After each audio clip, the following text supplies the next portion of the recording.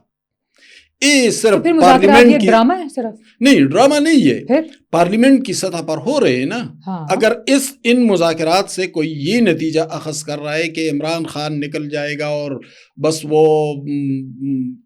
سیاسی میدان میں اترے گا اور پھر گالم گلوچ کا سلسلہ چل پڑے گا, دھرنے ہوں گے, کنٹینر ہوں گے, ایسا کچھ بھی نہیں ہو رہا ہے.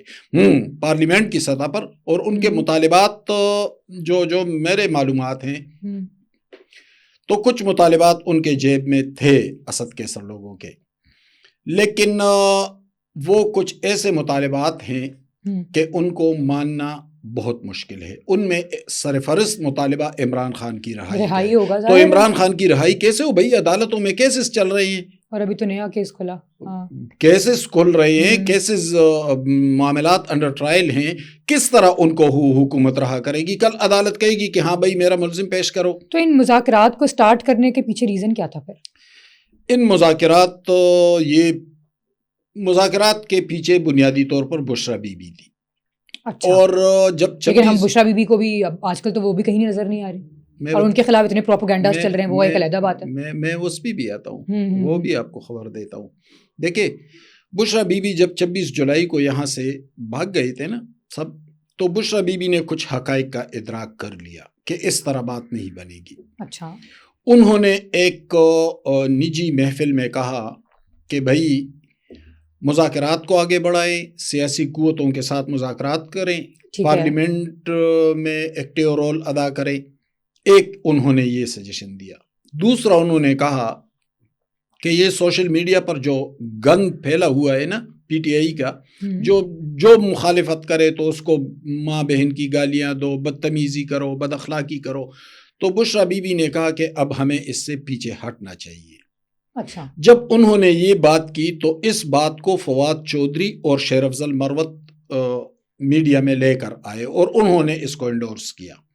اور انہوں نے کہا کہ یہ تو امریکہ اور یورپ میں بیٹھے ہوئے ہیں شہباز گل ٹائپ لوگ، اور یہ محیط پیرزادہ اور یہ آفتاب اقبال اور یہ سارے یہ ادھر بیٹھے ہوئے ہیں اور ہمارے لیے مسائل بنا رہے ہیں. عادل راجہ خود کروڑوں روپے کما رہا ہے اور ہمارے مسائل میں اضافہ کر رہا ہے. یہاں پاکستان کے اندر بہت سارے یوٹیوبرز ہیں جو خود تو کروڑوں کما رہے ہیں لیکن ہمارے مسائل میں اضافہ کر رہے ہیں. بنیادی طور پر اس بات کو انیشیٹ کیا تھا بشرا بی بی نے. اس کو پھر انڈورس کیا فواد چودھری اور شیر افضل مروت نے میڈیا میں. جیسے ہی انہوں نے بات کی دوسرے دن علیمہ خان نے کہا کہ فواد چودھری اس پارٹی کا حصہ ہی نہیں ہے. اور یہ بات بیرسٹر گوہر جیسے آدمی نے بھی کی فواد چودھری کے خلاف. تو پھر ان کو کس کا اشارہ تھا کہ یہ بات کرے؟ ظاہر عمران خان نے کہا. تو مطلب یہ ہے کہ بشرا بی بی ایک لائن لے رہی ہے، عمران خان مختلف لائن لے رہے ہیں. دونوں الگ الگ ہیں. تو کیا دونوں کے درمیان چلے ہم اس پہ بات نہیں کرتے. ہاں نہیں، لیکن دوسرا میرا یہاں پہ ایک اور کوشچن ہے، وہ یہ کہ مذاکرات جب بھی ہوتے ہیں نا تو کسی ایک کو کمپرومائز کرنا پڑتا ہے، تبھی تو وہ کوئی نہ کوئی رزلٹ نکلتا ہے. تو آپ کو کیا لگتا ہے کہ کون کمپرومائز کرنے کے لیے تیار ہوگا؟ کیونکہ پی ٹی آئی تو کبھی کمپرومائز نہیں کرتا اپنی چیزوں پہ، بٹ اس دفعہ کیا ہوگا؟ دیکھیں ان کا ایک نقطہ ان کے لیے اہم ہے، وہ ہے عمران خان کی رہائی. ہاں بس یہی تو ہے ان کا. لیکن یہاں بھی کنفیوژن ہے. جو لوگ مذاکرات کر رہے ہیں کیا وہ چاہتے ہیں کہ عمران خان رہا ہو؟ یہ ایک بڑا اہم سوال ہے.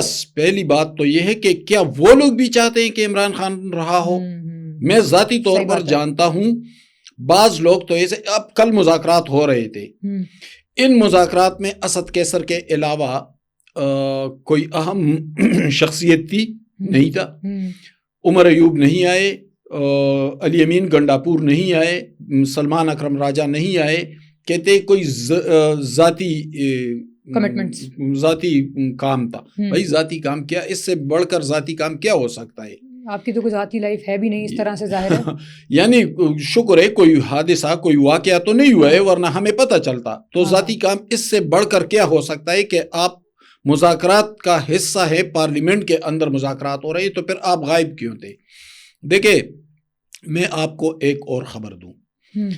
بشرا بی بی پشاور سے بنی گالہ میں شفٹ ہو گئی ہے، اور میں کافی عرصے سے کہہ رہا تھا کہ بشرا بی بی اور علی امین گنڈاپور کے درمیان شدید اختلافات ہیں. اب بشرا بی بی بنی گالہ میں شفٹ ہو گئی ہے، اور اس شفٹنگ کے پیچھے کچھ اور کہانیاں بھی ہیں، وہ وقت کے ساتھ تھوڑے سے کھلتی جائیں گی. لیکن بشرا بی بی کے خلاف بھی ہم لوگ سوشل میڈیا پہ ہمارے صاحب کافی ایسی کانٹروورسیز اور کیمپینز چلتی دیکھ رہے ہیں. وہ کون چلا رہا ہے؟ بہت اہم سوال آپ نے کیا. دیکھیں میں نے آپ سے ابھی کہا کہ بشرا بی بی نے کہا کہ سوشل میڈیا کے اس گند کو اب ختم کر دیں. ہاں بالکل. جیسے ہی انہوں نے یہ بات کی فواد چودھری اور شیر افضل مروت اسی شام میڈیا میں بیٹھے اور اس کو انڈورس کیا. فواد چودھری کے خلاف کیا ہوا، مروت بھی غائب ہو گیا ہے، اور بشرا بی بی کے خلاف امریکہ میں بیٹھے سنگر سلمان احمد نے کمپین شروع کیا۔ تو کیا یہ سب کچھ ایک منصوبے کے تحت نہیں ہو رہا ہے؟ یعنی بشرا، یہ فواد چودھری چند دن پہلے جب وہ اڈیالہ میں عمران خان سے ملنے گئے تھے تو عمران خان نے ان کی تعریف کی تھی، اور پھر فوری طور پر علیمہ خان کہتی ہے کہ وہ پارٹی کا حصہ نہیں ہے، بیرسٹر گوہر بھی یہ بات کرتے ہیں، بشرا بی بی کے خلاف سلمان احمد کمپین شروع کر دیتے ہیں، اور پھر social media Bushra be be کے پیچھے لگ جاتا ہے۔ تو اس کا مطلب یہ ہے کہ پارٹی پہلے تو دھڑوں میں تقسیم تھی، اب گھر کے اندر بھی ایک تقسیم واضح ہو گئی ہے۔ ٹھیک ہو گیا، چلیں باقی اس کے علاوہ بھی آپ نے جیسا کہا کہ تو باقی چیزیں جو ہیں وہ وقت کے ساتھ ہی کھلیں گی کہ وہ کیوں وہاں سے یہاں تشریف لے آئیں اور اس کے پیچھے کیا ریزن تھی۔ آہستہ آہستہ جیسے جیسے کھلتا جائے گا ہم اس پہ بھی انشاءاللہ ضرور ڈسکس کریں گے چیزوں کو۔ بہت شکریہ حماد صاحب آپ کے وقت کا، کیونکہ پوڈ کاسٹ کا وقت ختم ہوا ہے۔ ناظرین اجازت دیجیے مجھے اگلے پوڈ کاسٹ تک کے لیے، اللہ حافظ۔